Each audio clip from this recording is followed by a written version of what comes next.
All right, thank you for joining us today, and let us take the last example on average and instantaneous rate of change. All right, so let's jump right in. Now we want to solve this one again, and learn how you are going to do the expansion, and then we can move to limit. So same idea, we want to find the average velocity. So we need to write down the formula. That's the first step. So what is the formula for finding the average velocity?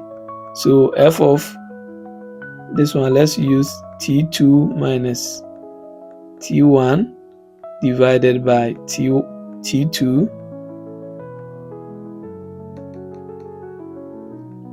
minus t1, right? So what is t2? T2 is 2 plus h and t1 is 2. Yeah, so this is going to give us f of 2 plus h minus f of 2 divided by 2 plus h minus 2. And when we simplify, we are going to have f of 2 plus h minus f of 2. Then this 2 will cancel this 2 because we have minus and plus. So we are going to have the denominator to be h. So we need f of 2 plus h, we need f of 2. So same idea, let's put our function down here, and the strategy is, now we write the function again and we put all the t's in parentheses, the equation, which will help us to solve them. So we need f of 2 plus h. So this one will help us to write this one as 3 2 plus h squared plus 50.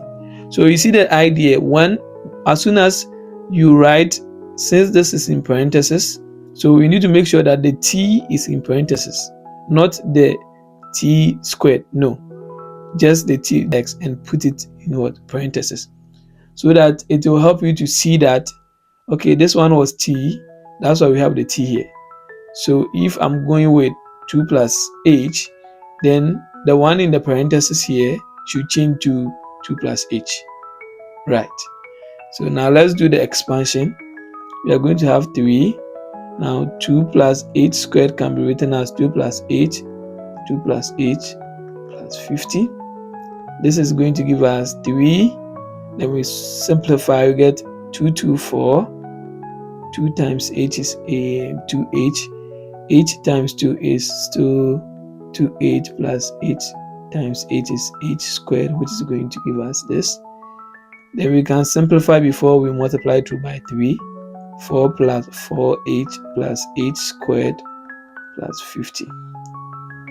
Because we have 2 plus 2, 2h plus 2, 2h. So now we can multiply the 3, and we are going to have 12 plus 12h plus 3h squared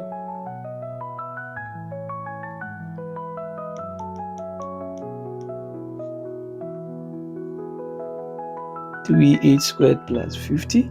Then 50 plus 12 is going to give us 62 plus 12h plus 3h squared. So the next thing that we need is we need f of 2. So we're using the same function. We are using the same function here. We are changing the one in the parentheses to 2. So let's go.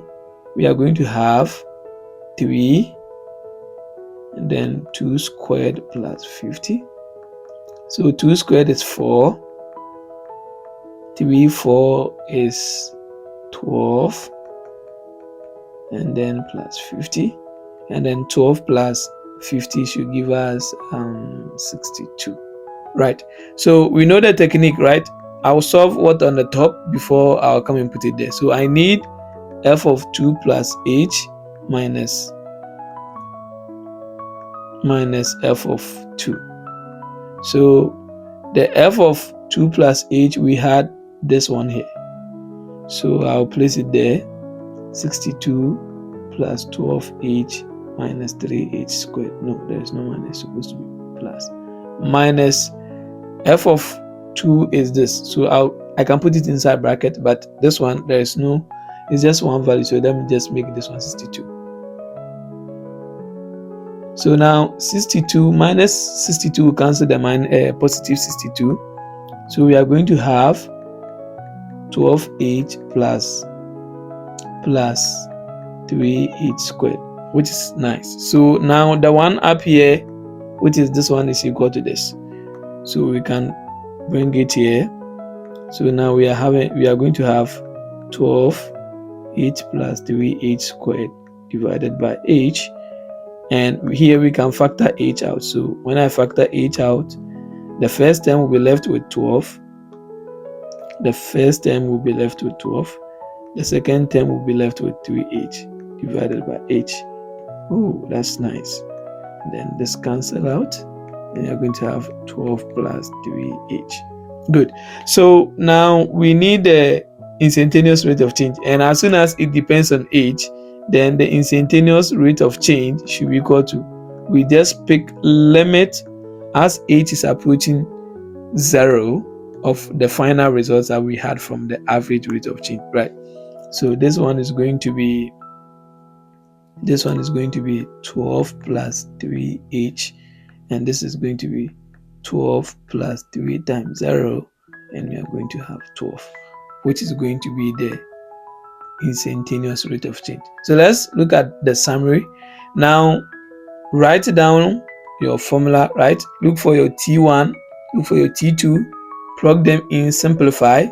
When you are done, go and look for f of anything that they are giving it to you. But remember the trick that anytime you have the function, you make sure you rewrite it again by putting all the t in the equation on the right in parentheses before you start plugging in the values that you need or the functions that you need, right? And when you finish here, you can decide to do this that I did on top here.